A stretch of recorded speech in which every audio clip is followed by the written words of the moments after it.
I've never been able to think of I'd rather do this somewhere else. You know what I'm saying? Like if I'm going to write about basketball and edit about basketball and sneakers, like I want to do it at Slam. I like how we do it better than anyone else does it. Welcome to JHBK, everybody. Welcome for the latest edition of Flight School. We appreciate you guys being here, so please make a round of applause for yourselves, please. Thank you. So for this edition of Flight School, we have a gentleman who is a very esteemed author and avid sports fan and editor-in-chief of Slam Magazine, Mr. Ben Osborne. Welcome, Ben Osborne, here. Thank you. Yeah. Thanks for being here, Ben. You got a nice, interesting story that we need to share with the people. So one of the things that I think we should start off with, of course, is because we got some young people among us, is how your journey began, or where you're doing what you're doing now, because it's a great story. I know it, but everybody else needs to know it. So where'd you start? I mean, I was a big basketball fan and player and played all sports really, and decided at a, maybe mid-high school level I was not going to be paid to play those sports. I was, too slow, too small, maybe didn't work on my jumper enough. And I realized, English is the one subject I'm pretty good at and I enjoy. I love reading the newspaper. I love grabbing my father's Sports Illustrated. If I can't play these sports, maybe I could write about them. And that became a goal at age 16 pretty much, and went to college in Washington, D.C. and worked at my George Washington University school paper all 4 years. Worked at the Washington Post and was moving back home to New York and hit up really a lot of outlets that were published in New York. Obviously, it's the media capital of the world. And Slam was one of the places that I wrote to looking for work. It had started when I was a freshman in college, and it was a magazine that was different than kind of magazines that had come before it, and I liked it. And they called me that summer. They had an intern, and he had quit, spur of the moment, and they were like, we need someone for the next 3 days to do transcribing, listening to interviews and typing them. I mean, the most monotonous work you could find. And they said, we'll pay you $5 an hour, come work the next 3 days. And that was in August of 1997. Wow. Now, writing was your slam dunk. Yes, I guess you could say that. Because, well, I'll let you tell it, but from the time you got to college, what did you do? I wrote a lot. From the time you got in the door? Yeah, literally from the first day,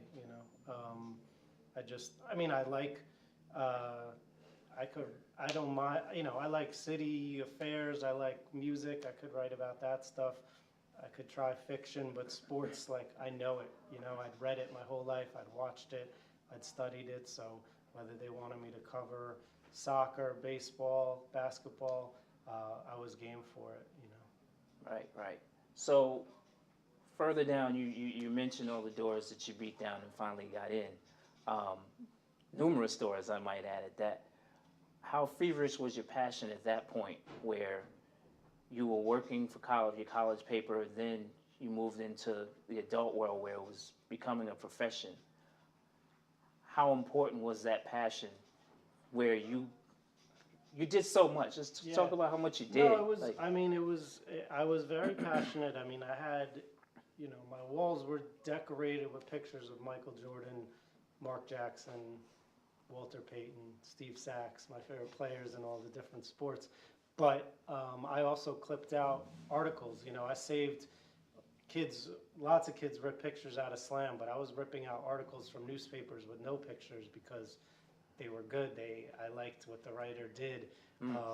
So I absolutely had a dream that, I would write or edit articles that other people would like someday.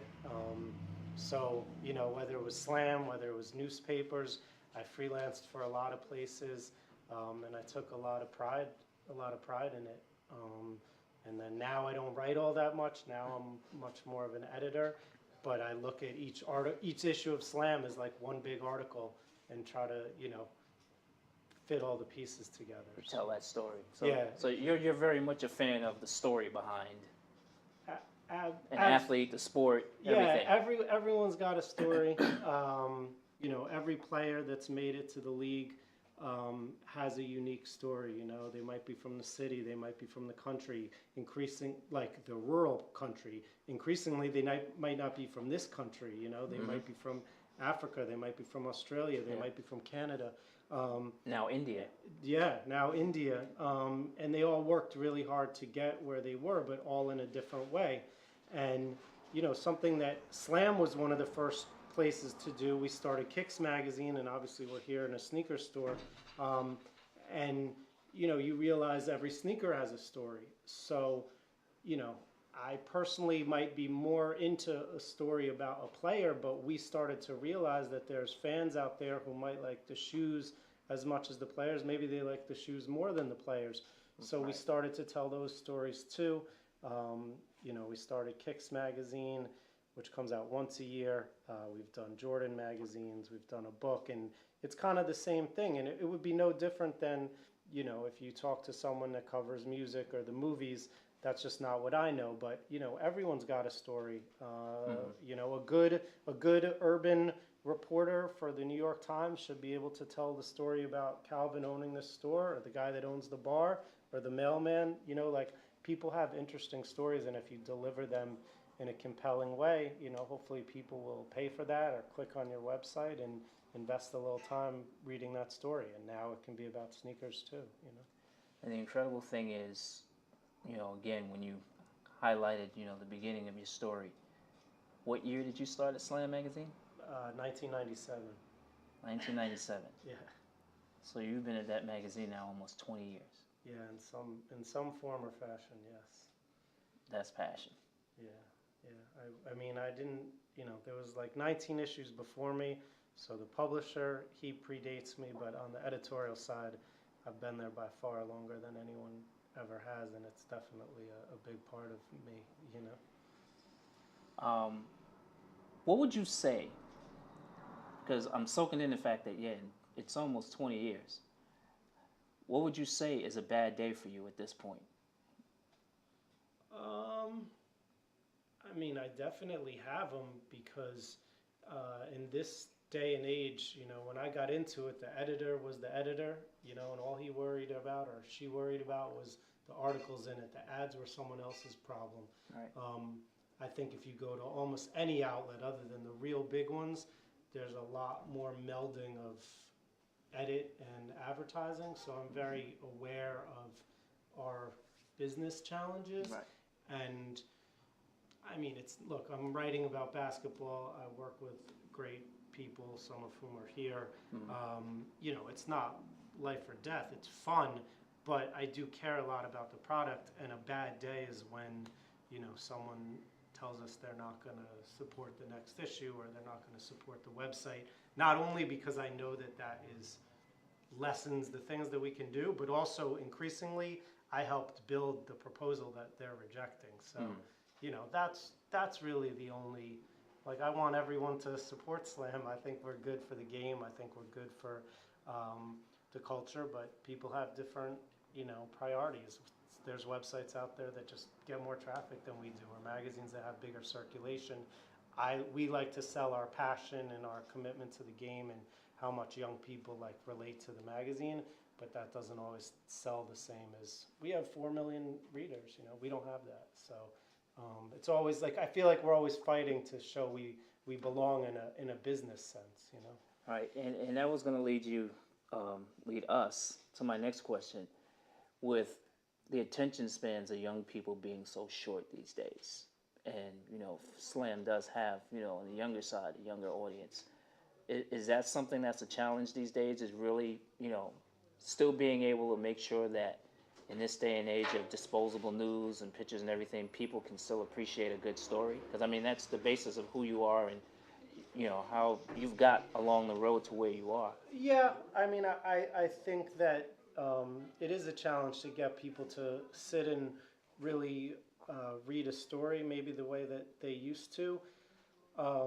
I mean, in a way, Slam was ahead of its. I mean, we were never breaking news, so it's not like, we come out once a month. It's more like an artifact. So the internet didn't hurt us for that, and we were also always very aggressively and creatively designed, and always had a lot of pictures. So, if a lot of people flip to the sneakers first, a lot of people flip to the poster first, a lot of people flip to the Slam of the Month, myself and the writers that we have and the other editors, we want the stories to be as good as possible. And if someone writes in a letter or calls and says how much they like it, that's an honor. But, we always had a younger audience. This is not, the 40-year-old guy that might have gotten Sports Illustrated, or that, hopefully they like it too. But it was always kind of for someone to flip through, rip out the pictures.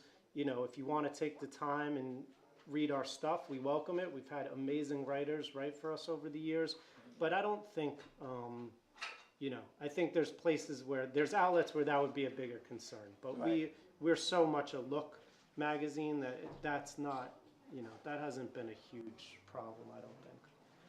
Since 1997, how would you say the level of coverage and the angles with which you have to cover basketball has changed? I mean, the way the game is covered has changed dramatically.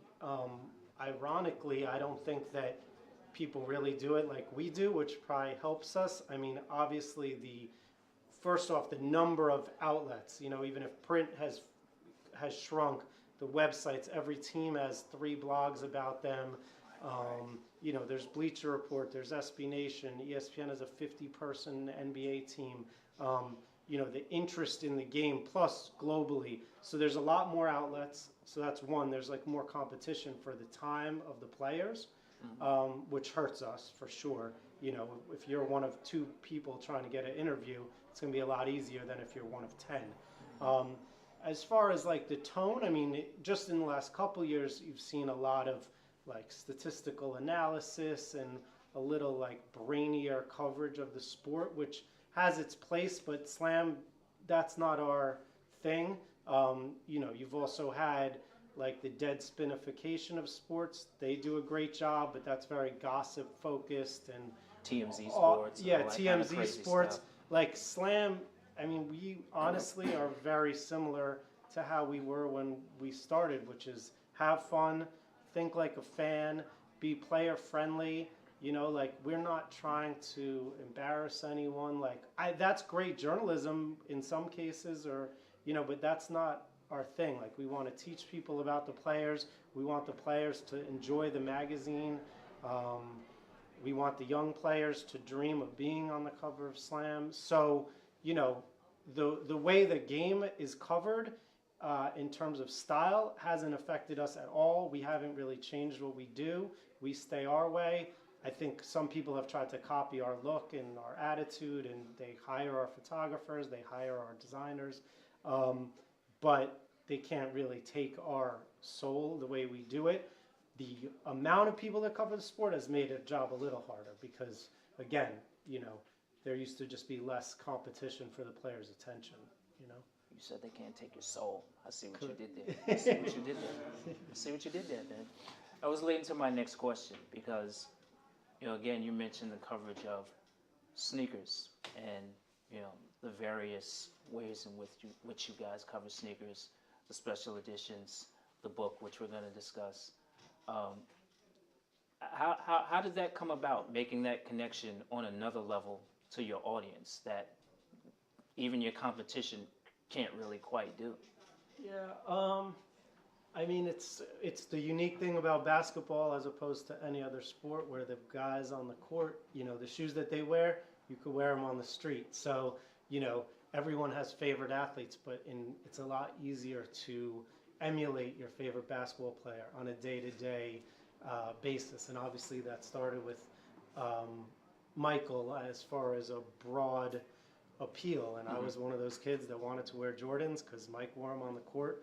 And so Slam starts. Let's have some fun with a sports magazine. It's like the Rolling Stone or Source magazine for sports.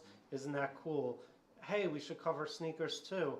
And then it became, well, what if we tried a magazine just about sneakers? And the very first issue came out in '98. I was there, and it was sponsored by Nike. I mean, I think that we brought the idea to them, but it was like, let's do, the stories will be some players, but the players will be talking about shoes, and then let's talk to designers and, show sketches. And it did really well. It had Kevin Garnett on the cover, and all the advertisers of Slam, non-Nike, were like, "We want to get down. You got to cover us too." So it just became a thing that was open to any brand, and we tried to tell the designers' stories. We tried to kind of get into the history of how shoes are made, talk to players about their favorite shoes, and the audience kind of took to it. And I think it's because they wouldn't care so much about, even if they loved football or soccer or baseball, like, you just don't care as much about what those guys wear because you can't wear it. Right. You could wear it when you play, but off the court is different. And so I just think that raised the interest level in people's footwear to another level, and we kind of saw that. And then, to be honest, we didn't always tackle that properly online, and now you have some very, very successful websites, basically doing what we started, but on a daily and hourly basis. And yeah, I mean, it's big. Sneaker coverage is big business for sure. Now, along your timeline and what you just mentioned as far as sneaker coverage, you actually had the chance to interview Michael Jordan, correct? Yes, about a year ago, actually. So, with things being where they are now, I mean, you come full circle. We're doing this interview in Jordan JHBK, and with Jordan Brand being where it is as far as the level of business they do, the level of consciousness among the consumer, and everything. Talk about that interview. What was it like? I mean, it was pretty cool. They had it was set up like right around when they released the 29, not to buy, but to show it. Mm-hmm. And they knew that Kicks comes out right around when the shoe was coming out, and they were like, we'd really like to be a big part of Kicks magazine. And I'm like, okay. I mean, brands are always asking that. I'm thinking like they're going to offer time with Russell Westbrook or something, which would be dope, and I'm like, all right, what do you guys have in mind? And they're like, well, how would you like to sit down with Michael? And I said, well, of course we'd take that. And, come to find out, I think he did like 2 interviews total around the shoe, us and a TV station from China. So, it was definitely an honor to get that opportunity. And, we sat just like this, except imagine if I had like a handler here to keep things under control. It was great. It was good. Poke you in the ribs when and you then, go down the wrong no, way. he never Michael was in great spirits. We talked about turning 50. We talked about, he was recently married and he had just had twins, a little golf, some shoes, some basketball, and then at like 9 minutes, I'm getting the tap like, you got to wrap this up. So it was very short, but the guy wasn't interrupting me, and I didn't feel like, I mean, I'm not saying Mike wanted to sit there for an hour, but he was fully engaged, and, he knew what it was for. He knew it was for Slam, he knew it was for Kicks, and like, he's one of the first guys. Like, nowadays, every guy coming into the NBA has been in our magazine when they were in high school. They read it. It was on their wall. Steph Curry talks about, how he was hanging stuff up. Well, obviously, in 95, 96, the players couldn't have had that history. Patrick Ewing was very ambivalent about Slam. The editor made jokes about Reggie Miller, so he, hated Slam. Karl Malone did not care about Slam. John Stockton did not care about Slam. But Michael, between taste, and we had a great writer in Chicago named Scoop Jackson who went to a lot of Bulls games and, made friends, or as friendly as you could become. But between Scoop and Michael's taste, he got it. I mean, he was retired when it first came out, but he came back and, from his second stint with the Bulls on, he gave time to Slam that he wasn't giving to other outlets, and I don't think we'd be where we are if it wasn't for him. And so that continues to today. They say to Michael, who do you want to talk to for, the release of the 29, and he says slam or kicks. You know, like he knows that it's going to be positive. It's going to go to passionate fans that care about him, that care about his company's shoes. So you know, I mean, anyone in basketball is grateful for Michael Jordan if they're smart, and I think we're especially grateful because he's backed up. You know, Jordan Brand has advertised with us. They invite us to events, and Michael himself has given us time on. I think that was the first time I interviewed him, but I think that was the fourth or fifth maybe interview he'd given Slam. I don't think there's. I mean, he hasn't talked to Sports Illustrated in 20 years. I'm not sure there's a national outlet other than maybe ESPN that has gotten as many one-on-ones with Michael. So, you know, on behalf of Slam, I'm proud, and then the fact that I got to do it was amazing. Well, that's what I was going to get to. What were you going through mentally when you realized that this was going to happen, and then when you're actually sitting down with him to do this, considering the years you started at Slam and then everything since then?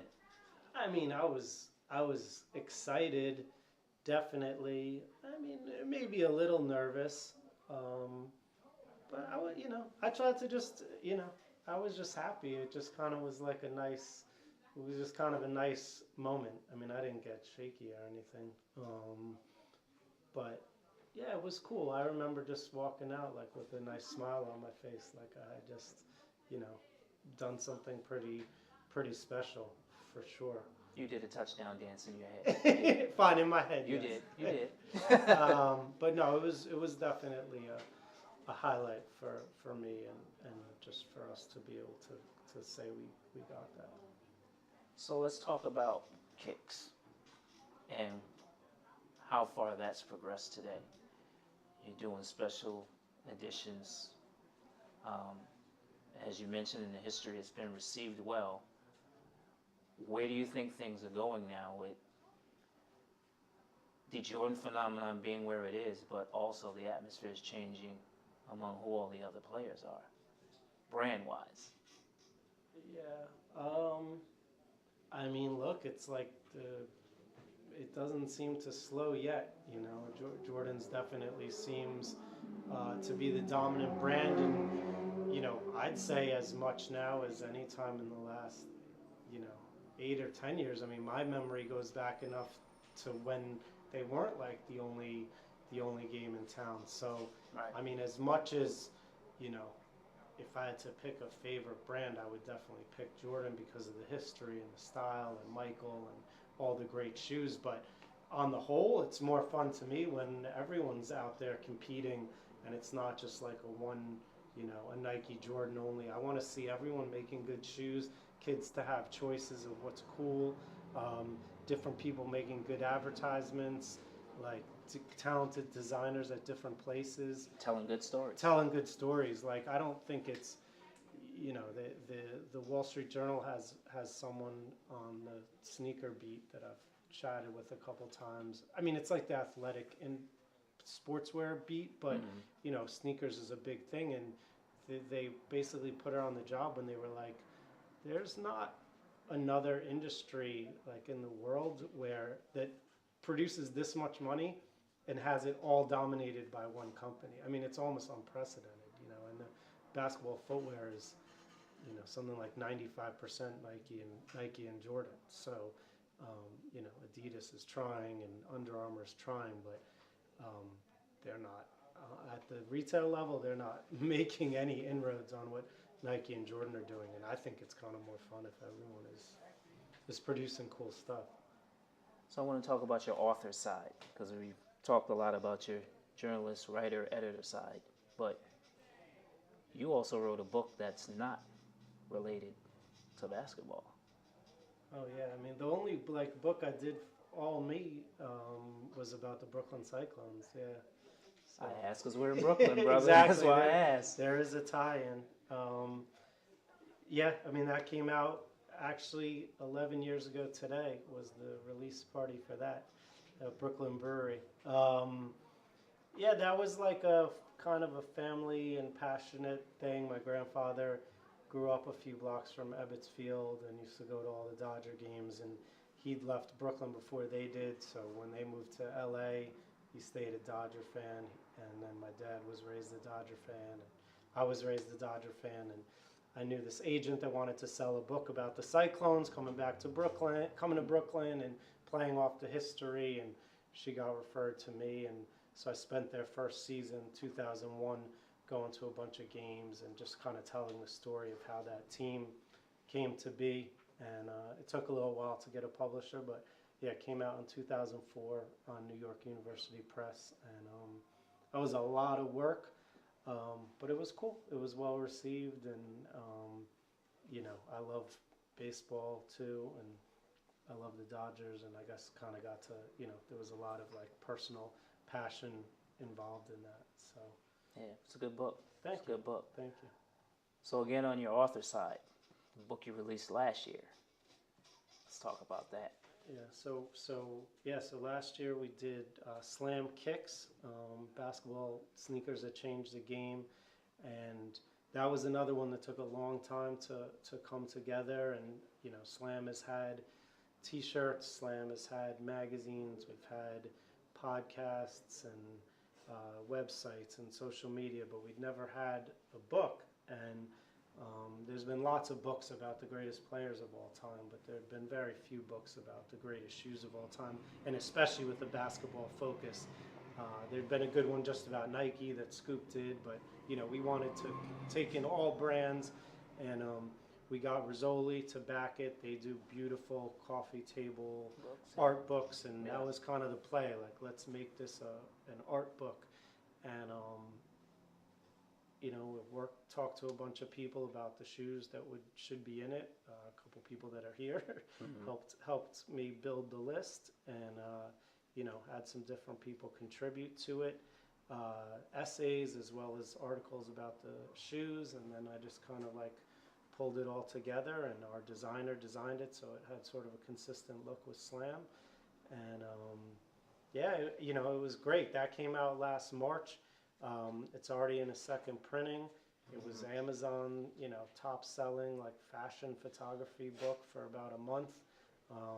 So I think, you know, I think it's been a big hit, and it lets people that like sneakers or like Slam kind of represent that in a different way. Obviously, you buy shoes, you can buy a magazine and rip out some pages, but a nice quality book is like a cool thing, and I think it was important for us to have it. You know, I certainly didn't get rich off of it, and I don't think even our company did, licensing the name, but it was just a good thing for Slam to be affiliated with. And even the brands that we work with, you know, they were happy to share photos and insights on their shoes, and honored to be in it. You know, I think we have enough credibility that we put their shoe in a book, they're going to be thankful that we're giving it that like seal of greatness. So, Are there any sneakers that did not make that book that are favorites of yours? And if so, which one? I'm sure there are a few, but give me one. Yeah. Well, I mean, none that like could have deserved to be in the book necessarily, but I mean, I had some Dominique Wilkins Brooks Arsenal KWs that were kind of personal favorites. They kind of made it with a guy, Lang Whitaker, wrote about collecting shoes, and he got some Brooks signed by Dominique, but we didn't call them one of the best ever. I mean, shit, I had, you know, spot builts like Xavier McDaniel, Ruse like Clyde Drexler, you know, some of those really quirky ones. I think we put 6 Jordans in there out of 33. 1, 2, 3, 4, 11, and 14. But you could make a case for the 5s, the 6s, the 7s. I like the 9s. You know, so there was definitely some. We just didn't want it to be like all Jordans. You know, so it's like on one level there's some really obscure ones that didn't make it, because basically they like this is the qualification. Like, they had to appear on the basketball court first, become popular off the court, and like still have some recognition today. So and not all be Jordans, I guess. So So you're saying there's a part 2 to this book? maybe, yeah, yeah. I wouldn't mind. I mean, I think you could do you could do a book of all just Jordans. Certainly, you could do a book of all off brands. I think there's a lot, but we weren't. This was like an overview. It's not like you learned if you know a ton about sneaker history. Like, we're not going to teach you all that much, but it's a nice summary. All the you've got the Chuck Taylor, you've got the biggest Jordans, you've got the Huarache, the Revolution, the first low top Kobe. Like the Reebok question, like just the real archival stuff. Great pictures of them on the court, pictures of them off the court, and that's a great place to start. And if we go into more specific or individualized books in the future, so be it. But it's like, if we're just going to do one, let's keep it nice and basic.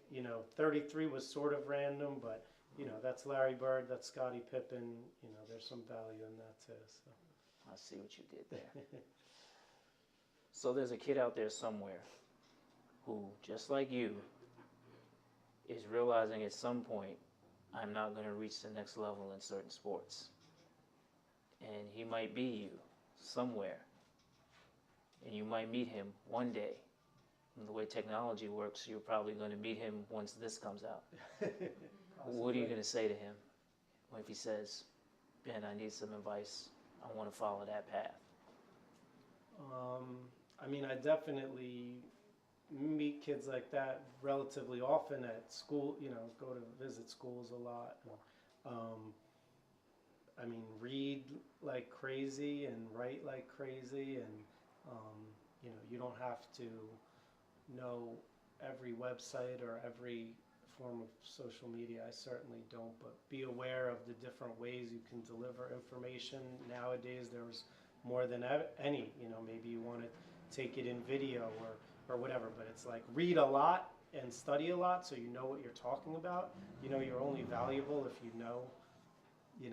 don't just say, I love shoes or I love basketball. Like, you got to know the game, know the players, know your history, so that your voice has some authority, and then kind of pick, like, I want to write for a magazine or a website, or I want to specialize in Facebook or whatever, and like pick an outlet and just do it, and if that means starting your own blog or starting at a community paper, or if you're in high school or college and they offer a newspaper or journalism classes, you should certainly be taking them.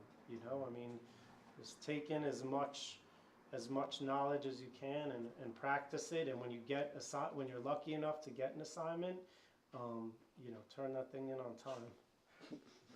That's key. Yeah. On time. Yeah, absolutely. We deal with a lot of different, caliber writers, and you'll bend deadlines and be patient with the really gifted ones to some degree, but even that can get frustrating. And if you're just, solid, like, you got to get your stuff in on time. Be reliable. So yeah, read, practice, and be reliable would be my, pretty basic, but you'd be surprised how many people miss that kind of stuff. 1, 2, or 3 of those basics. So. Right. Final question for you. I should have asked it a little earlier on, but I figured I'd get to it anyway. Favorite sneaker of all time? I've definitely been asked this in relation to the book a fair amount. I kind of have to say, and I'm looking at it, which is funny, the Jordan 4, it was like, I don't know, it was like the first shoe that I got with only my money, and just like took care of it, like watched where I walked, and cleaned them. Like, there was no, I mean, I had the Jordan 1s like 3 times in a row, which was amazing, but that was like begging my mom or splitting the cost. Like, I didn't really know what it meant.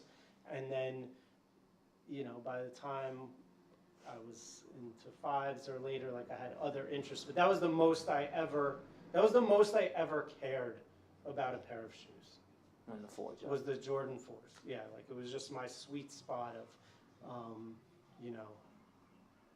that's like, that was the most important thing, and, you know, that I had for probably 3 months or 6 months or something. So I gotta say that, and, you know, I think it holds up. He hit the shot against the Cavs in him. They've been retroed 8 million times. Like, you know, I doubt many people would say it's their favorite Jordan, but it's sold a heck of a lot of pairs over the years. So I think that, you know, like I said, I've been asked that a few times since the book came out, and that's the one I always come back to, just because of like how, you know, I bought them myself, and I protected them, and they looked cool as hell, and so that's, you know, I'm riding with that. See, even in the end, ladies and gentlemen, it's all about the story for Ben Osborne. Thank you, brother. Thank you, man. Everybody make some noise for Ben Osborne, please. Thank you.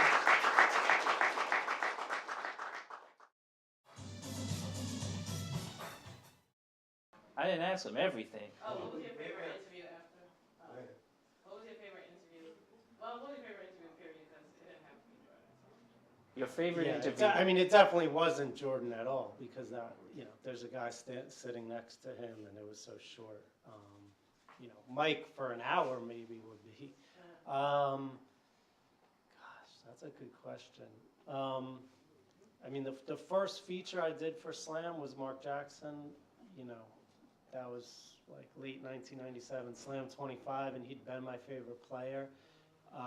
So to get, you know, and that was like a good 45 minutes after practice, and when he was with the Pacers. So that was very memorable. You know, I don't know if I asked like crazy questions of him, but that one was special because it was Mark. Michael was special because it was him.